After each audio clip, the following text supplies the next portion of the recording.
Hi, everybody. And here we are again. Another Sunday, another update. Once again, amazing thank yous to everybody. You've been amazing. Just keeping this up there, keeping the talk going, sharing all the questions, all the different ideas. You've been absolutely amazing. Now we've got a lot to get through this week, and I'm going to start with an apology for the phones chapter. I'm sorry for everybody whose brain was melted by the phones chapter. Mine was too, and I'm sorry I can't give any clearer explanations for it. It is what it is. And sorry, the phones chapter. That's all I can say. The beginning of the week, everybody was having a complete meltdown.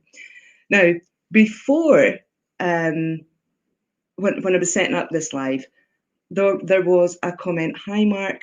Hi, KG. There was a comment from somebody who said, I hope it's good news because it kind of seems to be going nowhere.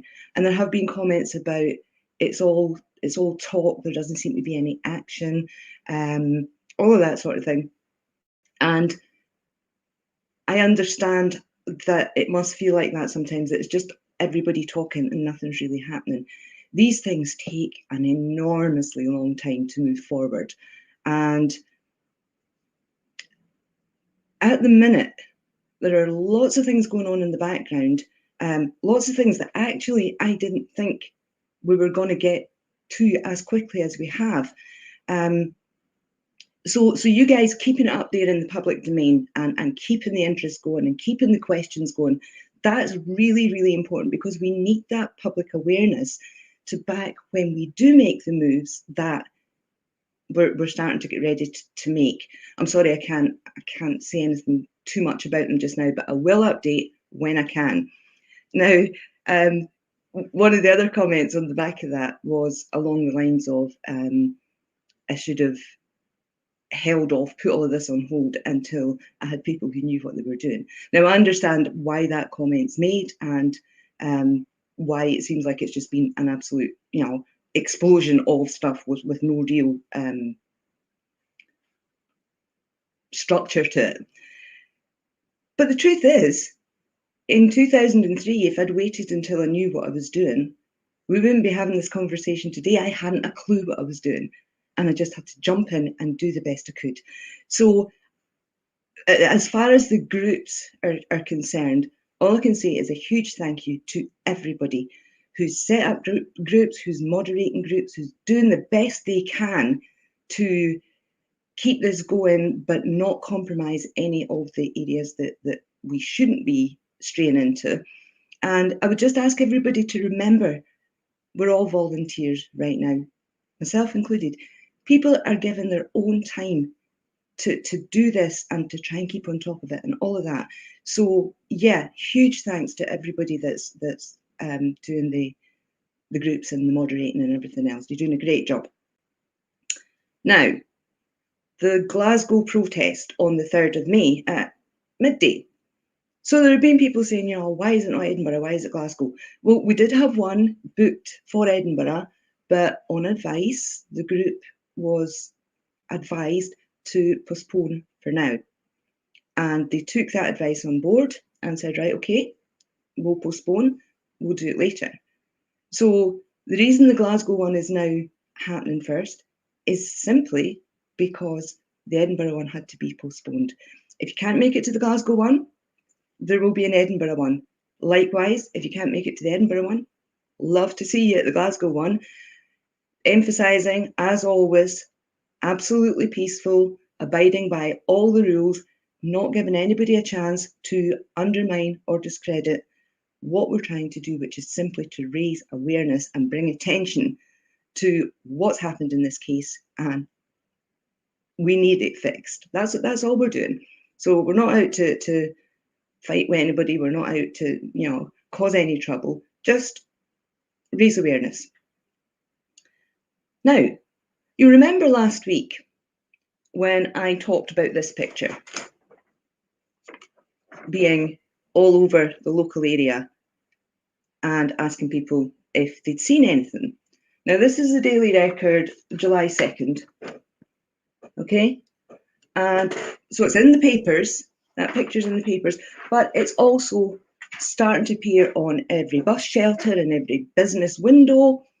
And one of the supporters brought up an interesting point about the Andreana Bryson sighting. So when these pictures started to circulate, everybody was confused. Everybody was like, I thought it was a teenager. But Andreana Bryson didn't seem to be affected by these pictures. She stuck to her guns that it was teenagers that she saw. And for somebody who didn't live directly in East Houses and who only had the media and what was going on locally to go on, she must have felt pretty sure about what she'd seen. And a lot of people have said, well, that strengthens the Andreana Bryson sighting if she stuck with it was teenagers. Yeah, it strengthens that she saw something, maybe. But as we said, those descriptions didn't match Luke or Jodie, and her initial statements were way too late for it to have been Jodie if Jodie left the house at 10 to 5. But I just thought it was interesting that those pictures, because Mrs. Bryson said she didn't know East Houses, she didn't know the Jones family, she didn't know anybody. And I know how confused the rest of us were by the 2nd of July by these pictures. So I just thought it was an interesting observation by one of the supporters. Right, now on Twitter, there was somebody called Michael Barnes. I have no idea who he is, but somebody called Michael Barnes who said something about Luke's supporters having no decency or morality, because if we did, we'd listen to what Jodie's family think. Well, the reason we have juries in the first place is because families emotionally involved, devastated, are not the best placed people to make decisions about who they think is guilty or innocent for that matter. So I think to suggest that we have no decency or morality simply by saying, hang on, this doesn't add up and that doesn't make sense, and how can this be correct if that's correct? And the idea that we should instead listen to a family who have been absolutely devastated by the murder of their daughter, their sister, their granddaughter. I think Mr. Barnes may have missed the point somewhat there. Is about as much as I can say. Anyway, I don't know who he is. It was just I got lots of messages about it, and that's my response. Is no, we need people that are willing to look at the facts and look at the evidence and say, what does this tell us? Okay. Another thing I've had lots of messages about this week is an organisation in England called Inside Justice, and lots of people saying that they've contacted them and that they want to see if they can help. Now, I know that Inside Justice can only take a handful of cases at any time because they do the full in-depth analysis of the case. So they can only take a few cases at a time. And I believe that they only take English cases because the two justice systems are different. Now, I can't be 100% sure on that, and I did mean to check up on it before we got to today, but time has run away with me again. So there are two of the difficulties with trying to get Inside Justice to take this on.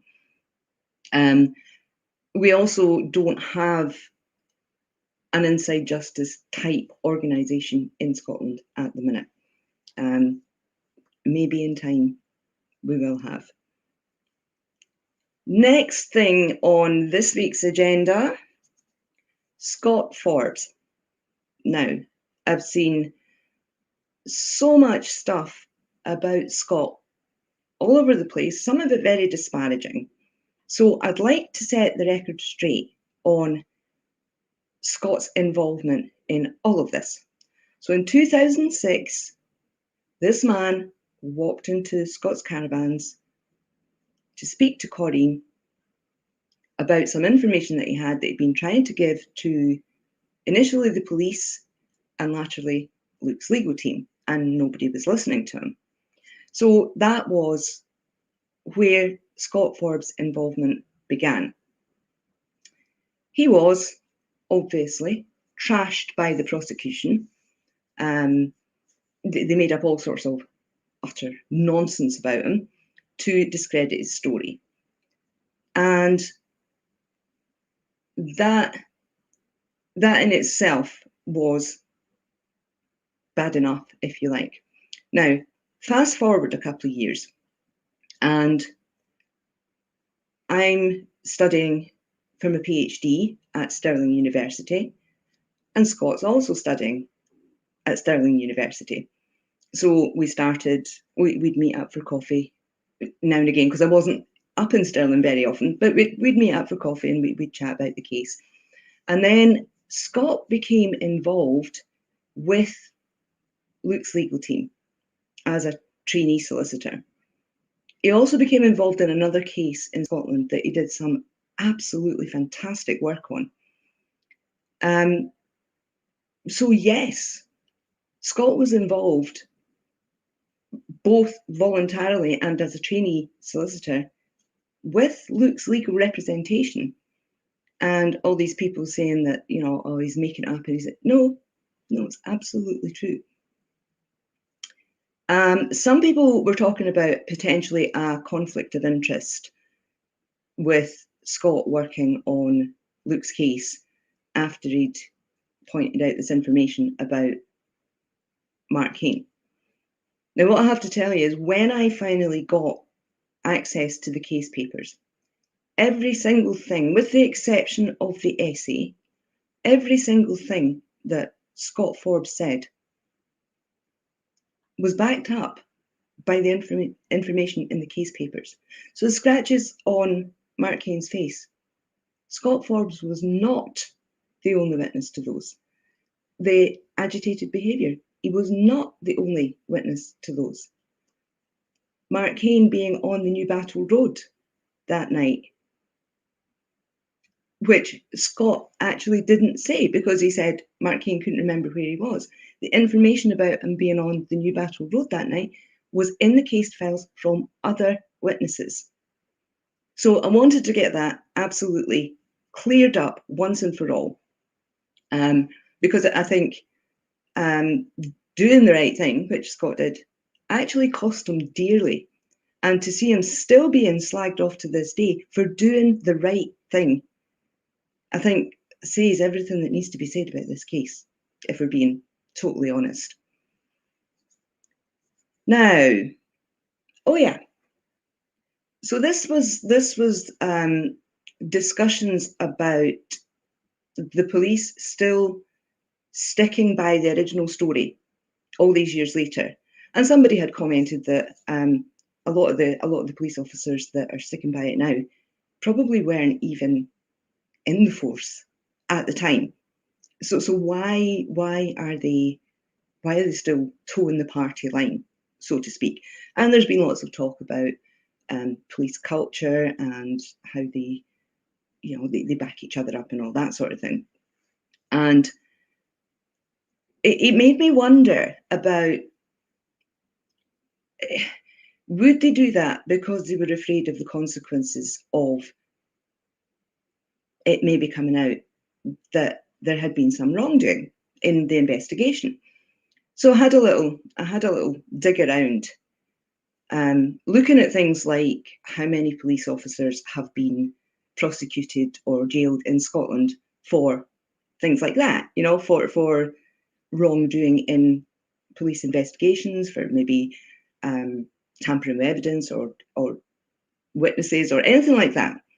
Now, one of the first things that I found quite surprising was in 2015, 2019 and 2020, Police Scotland received freedom of information requests from various media outlets asking about police officers with convictions.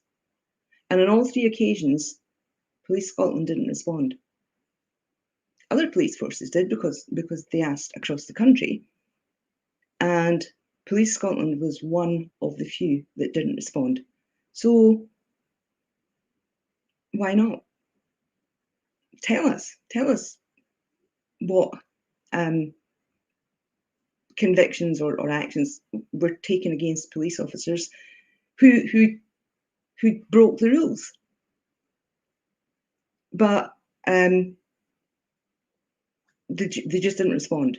So that took me to something in the book. So page 265. In the case of Billy Allison and Stephen Johnson, the senior officer in the case, Richard Munro, was convicted in 2012 of perverting the course of justice 6 years after the convictions were overturned. The first time a police officer in Scotland had been convicted in those circumstances. The real murderer has never been identified and has been at large for 22 years at the time this book was written. A former Assistant Chief Constable, David Clapperton, said, "What Mr. Munro failed to do was recognise the possibility that there might be other explanations, and when he came across evidence that didn't support his case, rather than investigate it, he closed it down and suppressed that information and actually, in some respects, concealed it." And he went to jail. Does that sound in any way familiar? Are there any parts of this failing to recognise the possibility that there might be other explanations? Closing down evidence that didn't support his case rather than investigating it. Suppressing information. Does any of that sound vaguely familiar? Anyway, that was a little foray down the what happens to police officers who are caught breaking the rules or doing things that they shouldn't do. And it would seem the usual process is there are some proceedings and then they resign with their pensions intact and it all goes away. I also read another report that was, I think it was 2019, about some sort of investigation into the handling of complaints in Police Scotland, and I don't think I've got the stuff to hand. No, I don't. Oh wait, maybe I do. Hang on. Yeah. Police Scotland received 6,278 complaints in 2019-20. Between April 19 and 31st March 2020, they carried out 313 preliminary assessments. So out of 6,278 complaints, 313 preliminary assessments. These have resulted in 58 reports being assessed as either gross misconduct or meriting a misconduct investigation. 58. The audit identifies very serious failings that require to be addressed as a matter of urgency. The lack of definition of what constitutes a serious complaint and the lack of oversight of complaints once they've been allocated to divisions are matters of particular concern. So, yeah, that's just a year and a bit ago, looking into difficulties with Police Scotland and complaints made to them. Right, next one, and I'm just going to make this as clear as I possibly can. Lots of people are complaining or have been complaining about the documentaries being biased, me being biased, and quite a few of them saying that I am not taking a neutral view. So let's get that one cleared up, shall we? I'm not taking a neutral view. Researchers look at all of the information and draw conclusions about what that suggests based on the information itself. What would be the point of assessing all the information and not drawing conclusions from it? What would be the point to that? So neutral, to sit in the middle and say, we've got information that says this and we've got information that says that, and then not draw conclusions from it. Well, no, that's not my job. It's not what I'm here to do. And if people don't like it, well, unfortunately, that's just the way it is. Okay, another thing that's come up. People have been commenting about when the search trio was going down the path and Janine's boyfriend, Stephen Kelly, was poking about in the undergrowth, checking out like old poly bags and things like that. And there was no, why was he doing that? What was he even looking for in old poly bags in the undergrowth? We never really got any answers to that. I don't know why he was doing that. But it reminded me of something that Janine said in one of her statements, which I found really, really peculiar. So this is after the statements have started to change and the family are now seeing Luke in a suspicious light. So everything, however innocuous, that they commented on before is now being looked at as potentially suspicious. And when she was talking about Luke putting the dog in tracker mode and shining his torch, there was one bit, there's a break in the wall further up, it's a really high break, and Luke kind of scrabbled up and shone his torch over just to see if there was anything there. And Janine said it was as if he was looking for something. Well, wasn't that what they were all doing or supposed to be doing? They were looking for something. They were looking for Jodie. Why would she say, when the four of them have gone back down the path for a double check to look for Jodie, why would Janine say it looked as if Luke was looking for something when he clearly was, and they were all supposed to be looking for Jodie? Anyway, next point is my last on this part of the update, and then I'll go to the email with all your questions that have come up, because I can't follow these things going up the side and do this at the same time. So one of our fantastic supporters is typing away like crazy, getting questions, and she emails them over to me when I'm finished. So this is after this last point. I'll get your questions and we'll move on to them. Okay? Now, the number of people who've been in touch since this started, desperate for help, in similar circumstances, desperate for help. And it really, really tears me apart to have to say, I'm sorry, I can't take on any new work right now, any new cases right now. There's only one of me. I don't have the time or the resources right now to take on any new cases. Most of you know that for the vast, vast, vast majority of the time I've been doing this, I've done it in my spare time. I've had to work other jobs to support myself in order to be able to do this work in my spare time. In the last almost 5 weeks, I have done nothing from morning to night but work on this. So working on not just what you see with answering questions and dealing with books and things like that, but behind the scenes, working with people who can really help.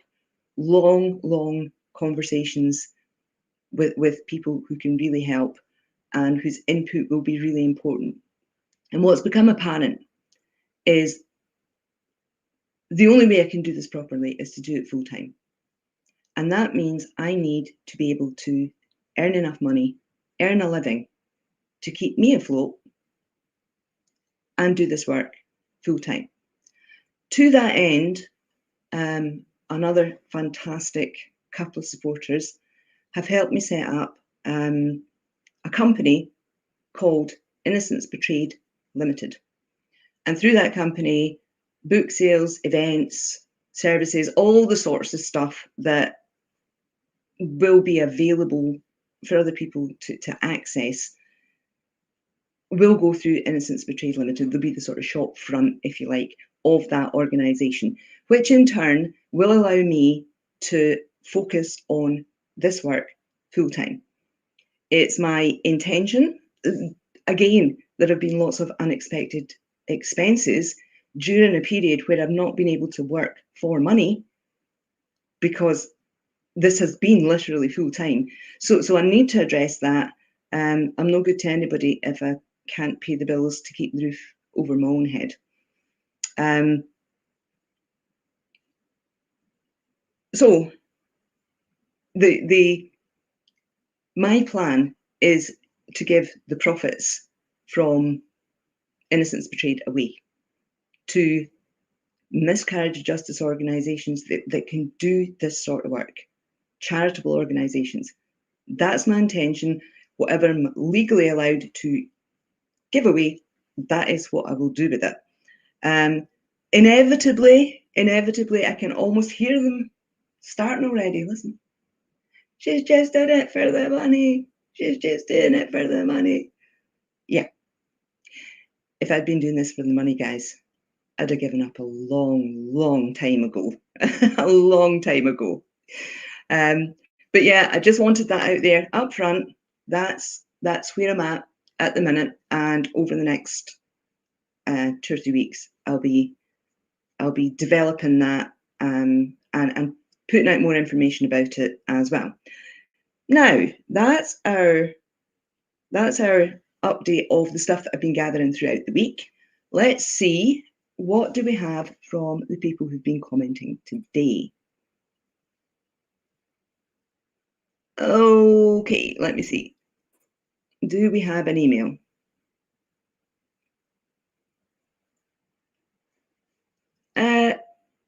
No, it hasn't come through just yet.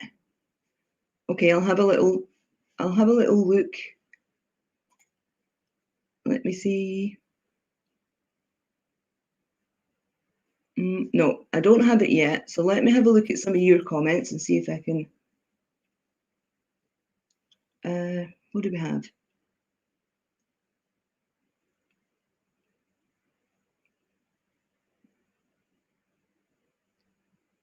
Oh, something about burning clothes. I can't make that out.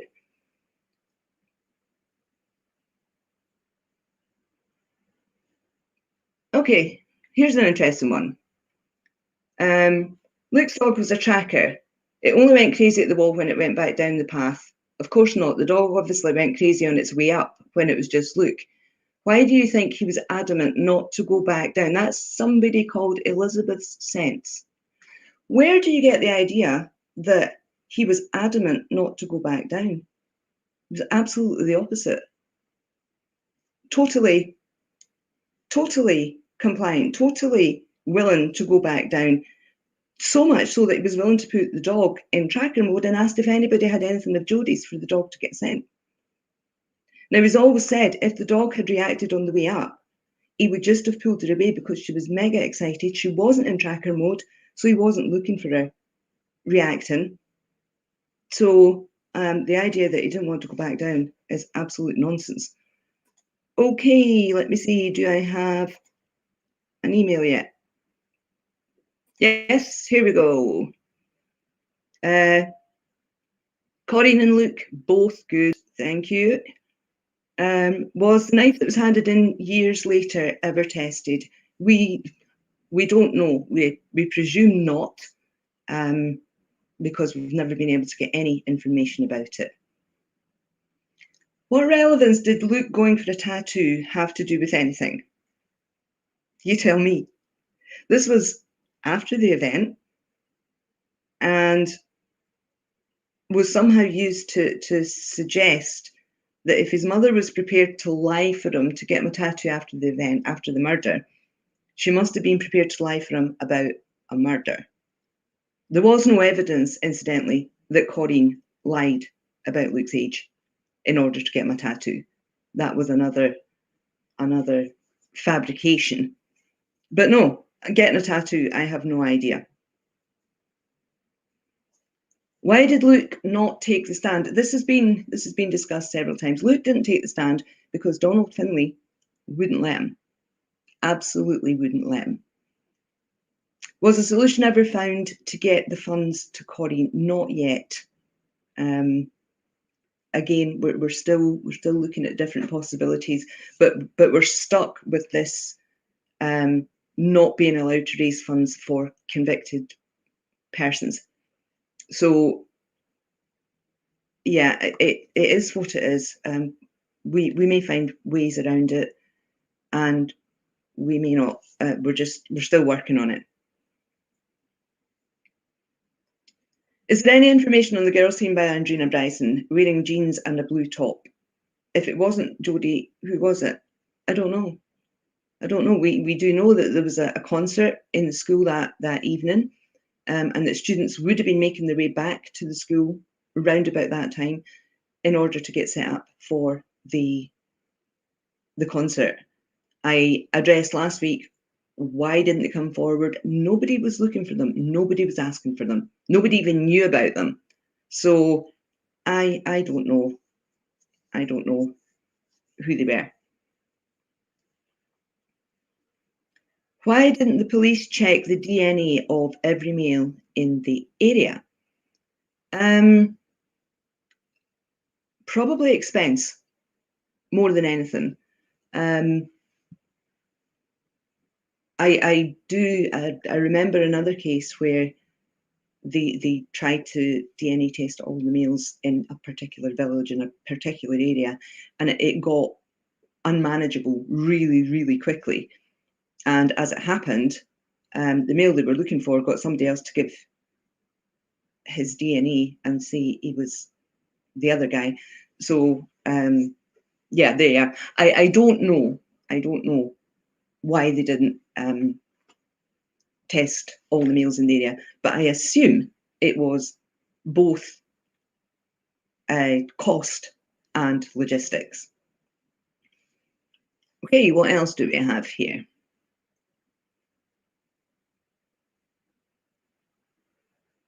Who is the witness who saw the moped parked at the V without the boys being there? I can't say who that person was because the name has never been in the public domain.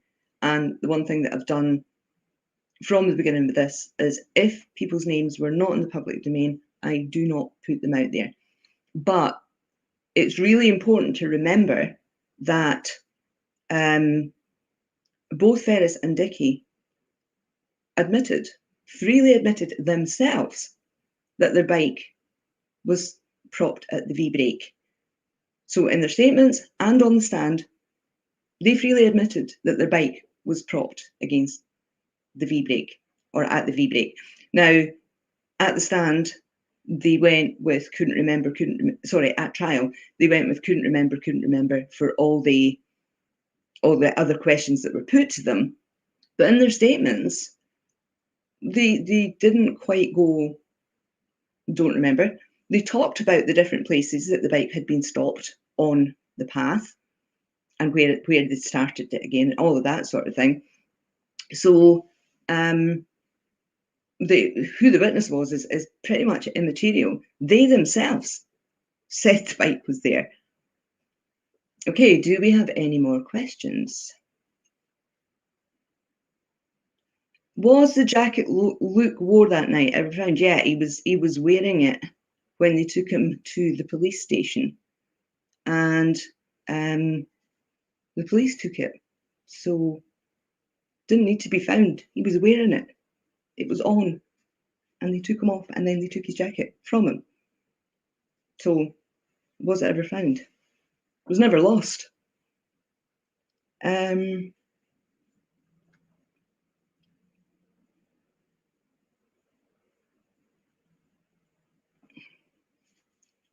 Sorry, just give me a second. Oh dear, I think we have some trolls. Okay. Right, I'm just flicking back through the questions. I did want it to be quite a short one this week, because everybody's tired. Sandra, do you think they suspected Luke from the point Jodie was reported missing?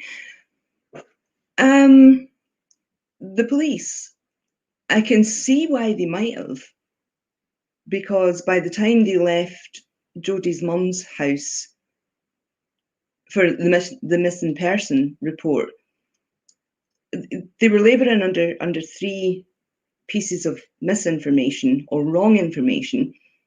So the belief that that Jodie had left with her boyfriend from her own house at 5 o'clock, and now he was saying he hadn't seen her. Well, we know she didn't leave with Luke from her own house at 5 o'clock.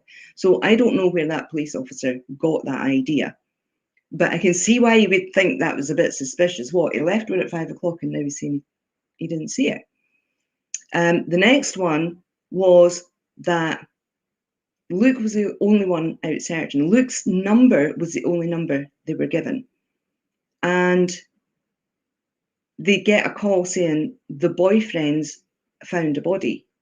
Now, the 999 call, the transcript of the back and forward between the operator and the two officers trying to locate the search party, all the way through, that operator is telling the two officers on the ground, he says, he. And you read the transcript, and Luke's saying, we found something. We need you to get here quickly. We. So why was that operator relaying that to the two officers as he? But that would explain why when the officers got there, and there's four of them, one of them radios in and said, yeah, there's four people here. There's the boyfriend. There's three other people here. The sister, the sister's boyfriend, and the granny. I think the boyfriends found it. Now, that's his words, not mine. I think the boyfriends found it. They then send the other three away. And all they do is basically ask them their names and their relationship to Jodie. So straight away, those first two officers think Luke's been over the wall, found the body, come back over the wall, and the other three have come down, met Luke, and he's gone, I've found something. Which we know now wasn't the case, but they don't seem to have known that at the time. And Craig Dobby, the SIO, in his evidence, said the reason the statements weren't taken from the others right away was because the officers didn't know the other three had been over the wall. Well, why didn't they know? Because they didn't ask, because they jumped to that immediate assumption that it was Luke and Luke alone who'd gone over the wall, found the body, come back over, and the other three had met him there. The third piece of information that almost certainly caused the police to be suspicious, and this information we now know came from Jodie's mum, was that Luke was coming up the path on his bike. Why, if he was coming up the path on his bike, would he suddenly stop in the darkness, leap over a wall, and find Jodie? If he was on his bike, why would he do that? We now know, of course, he wasn't on his bike, he was with his dog. And Jodie's mum corrected her statement a month later to say she didn't know why she said he was on his bike. He definitely said he was coming with his dog. So there you are. These police officers from the off are thinking this lad's left her at tea time saying he hasn't seen her, coming up the path in the darkness on his bike, and for no apparent reason just stops in the darkness and leaps over a wall completely on his own, and he's the only one out. That's a bit suspicious. What's going on here? So yes, I can see from that, or rather I can understand from that why they were suspicious. The problem is they treated all of that information as if it was fact, and none of it was. So from that point in, yeah, you all know the rest. Okay, let's see, what else do we have? Jodie deserved better than flimsy circumstantial conviction that is so questionable all these years later. She was badly let down. Come back. And it's disgusting. Anyone happy to accept it needs to look at themselves. Yeah. I think anybody that is still arguing that all of this new information and all of these mistakes and all of these just the unanswered questions, the inexplicable leaps from one thing to another, anybody that's still arguing that that's either insignificant or that it's okay, I think is probably just being willfully ignorant now. I don't know why people choose to be willfully ignorant. I don't think I ever will. And I'm just so grateful that so many people have been willing to take a second look. And so many of you have contacted me and said, I believed he was guilty because of the media. And now, having looked at everything, I'm ashamed. To those people, I salute you. That to be able to say, I was wrong. I was wrong. I went with this information because it was all I had and didn't consider at the time that there might be more. And now that I've seen that there is more, I've taken a step back, I've looked at it, and I now believe something went terribly wrong. Those are the people that this was always intended to reach. So thank you, everybody, and especially the people who've messaged me privately saying exactly that. Okay, do we have some more questions? Let's have a look. Is there another email or is that us? Yeah, okay, so now I have to do them from the side doofery thing.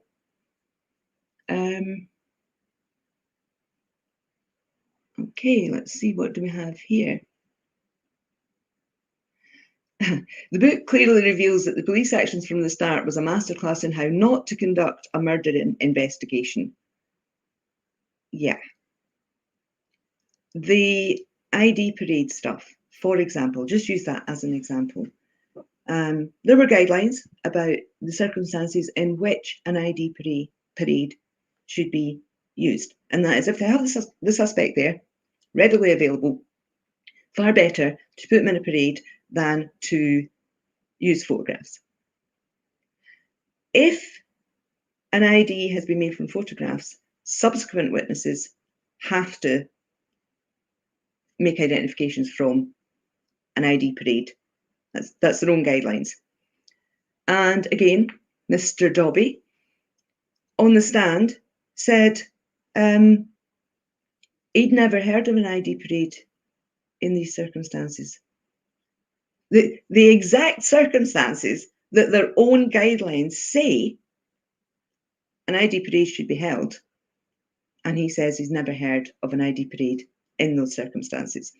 What was the other thing I was going to say about ID parades? It's gone out my head now.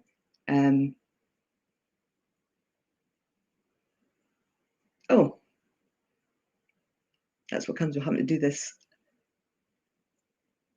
Oh yeah.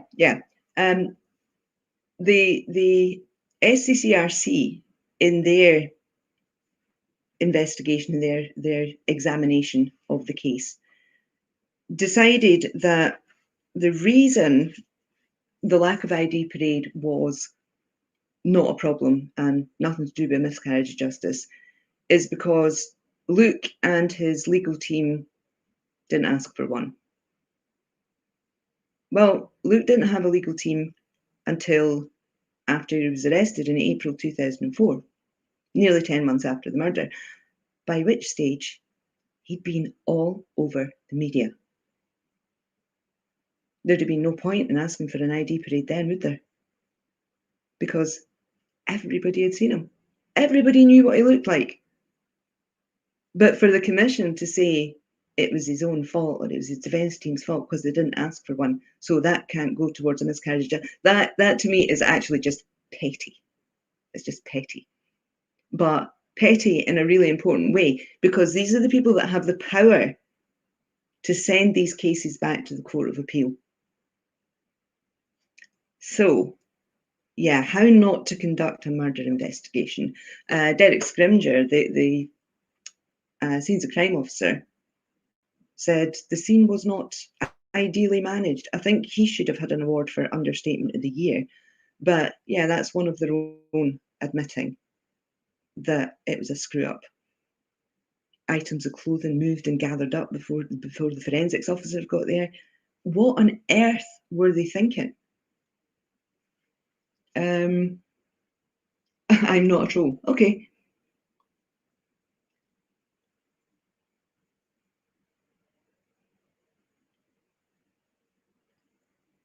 What are we all trying to gain out of all of this? He will never admit guilt when he's not. So does this mean he will be here for the rest of his life, or is there a way around this to try and help him? I'm not entirely sure what that means. So what we're trying to gain out of it is a way to get this case re-examined. Now, I've said so many times, it's not about me saying Luke's innocent and asking people to believe me. Not at all. Not at all. What I'm saying is there are far too many unanswered questions here. Far too much that doesn't make sense, doesn't add up. And in terms of a safe conviction, those questions render the conviction of Luke Mitchell unsafe. They have to, because a conviction has to be beyond reasonable doubt. And all of these questions raise more than reasonable doubt. So if we had all of this laid out before an independent group and all of it checked out, all of the questions looked at and answers sought, then everybody would have as close as it's possible to get to the truth. Everybody would know the answers to the questions that are still hanging around 18 years, nearly 18 years later. So, yes, I would say out of everything, that's what we're trying most to achieve, to get answers for everybody, including Jodie's family, because Jodie hasn't had justice. And I think that's one of the things that people really need to remember as well. With all these questions, this case will not go away until these questions are answered, or until they're at least addressed. This will not go away. So for Jodie's family, as well as for Luke's family, the best thing all round is to have this re-examined and find, where possible, the answer to those questions. Okay. Did Jodie have any DNA under her fingernails? No. Not from the results that were returned. I think this has descended into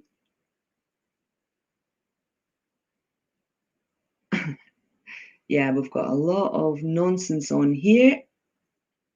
Sorry, guys. Let's see, do we have anything else?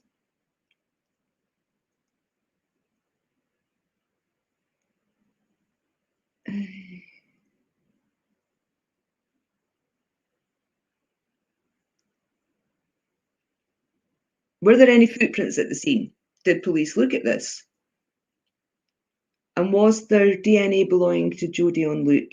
I can't believe we are just ignoring the condom with fresh semen. Okay, yes, there were footprints at the scene. Some of them were photographed. I think from memory there were 11 footprint marks that were photographed. I think they took casts of 4, but there was no explanation for why they took casts of some and not of others. Now, what's really interesting about this is Luke was wearing very, very distinctive snowboarding boots. The treads were very distinctive.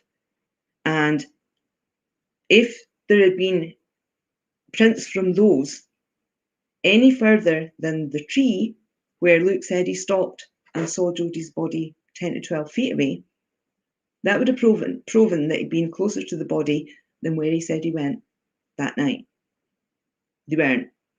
There were none of these distinctive prints found any closer to the body.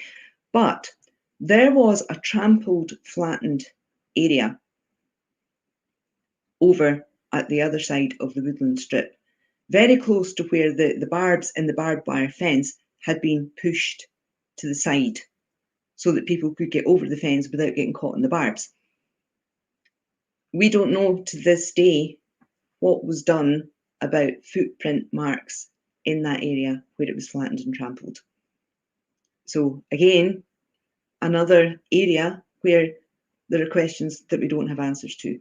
Was there DNA belonging to Jodie on Luke?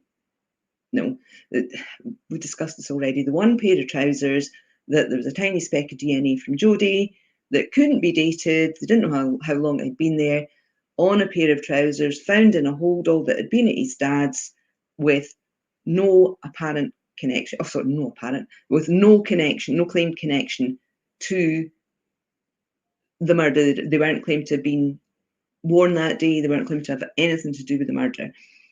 I can't believe we're just ignoring the condom with fresh semen. Well,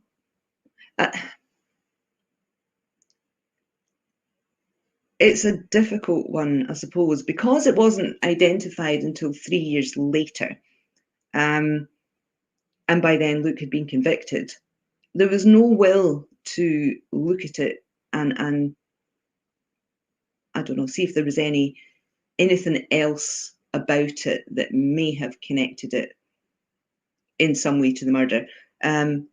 So I'm not saying there was, I'm saying there was no will to look and find out if there was. So ignoring it, I think it's not that we're ignoring it. I think it's that they ignored it, and they did the best to distance it from the murder from the beginning. Anyway, pretty much as soon as they found out it wasn't Luke's DNA in that condom, it was like, uh-oh, we need to make this go away. And then we get DNA on Jodie's t-shirt that's also not Luke's. But they were so committed. They were so committed to this being Luke that everything like that was just swept aside. That's not how I want justice being done for me. And I'm guessing you guys will be the same. Let me see. What else do we have? Don't feed the trolls, people.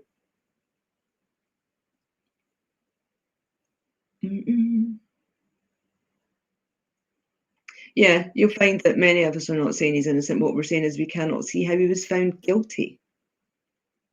And that's the bottom line. If the rules are broken or got around in order to secure a conviction of a person, this is witch trials and stick pointing, yeah? So if that's allowed to happen in one case, then we have to be really, really, really aware that it can happen in any case. And people don't believe that. People don't believe it could ever happen to them. Come into my world. Speak to the families utterly destroyed because this was done to them as well. If we don't hold it accountable, it will keep happening. And as we keep saying, if they put the wrong person away, where's the perpetrator, the real perpetrator? And again, who's going to be happy with that? Who's going to say, yeah, that's fine? Certainly not me. And I've been saying it for nearly 18 years. I'm not going anywhere soon. So trolls, on you go. You're fine. Oh yeah, we've got troublemakers. Why have we got people on here posting stupid comments? I have no idea. I don't know why people do that. Let's see. Do we have anything else? I saw one there. Hang on. I can't do this. I'm really sorry with these things going too fast. Still can't believe they waited on a 14-year-old to come all the way from Newbattle. Well, the whole search for Jodie being reported missing, all around that time scale, it is very, very confusing. Who was where doing what, saying what, except for Luke. And we've got an absolute timeline between the 10:38 and the 10:59 call when Jodie's mum calls Luke and he's at the Newbattle entrance to the path, ready to go up. And we've got that timeline because Jodie's mum's accounts of those calls match Luke's. The others are all over the place. In actual fact, if you were to take them at face value, they mean essentially that the family search trio left from the Grand's house before they even knew that Jodie was missing. Now, we know that can't be true. We know that can't be the case. But because they weren't followed up properly, that's what it's left looking like. Okay, guys, that's almost there again. This was going to be a short one this week. I'll just check that there are no more questions have come through on email. I think that's us for this week. Just give me a second. Too hard a job when we've got, too hard a job when we've got people posting absolute nonsense in the chat box, and I didn't get, sorry guys, I didn't get in to get the moderators in time. It is what it is. So we begin another week with more work to be done. I'll keep notes all of this week so that by next Sunday, whatever everybody's talking about from the beginning of the week onward, I've got notes. And I'll be back next week, same time, same place, with more updates. So thanks again, everybody. Thanks for joining me, and I'll see you next week. Bye. Bye-bye.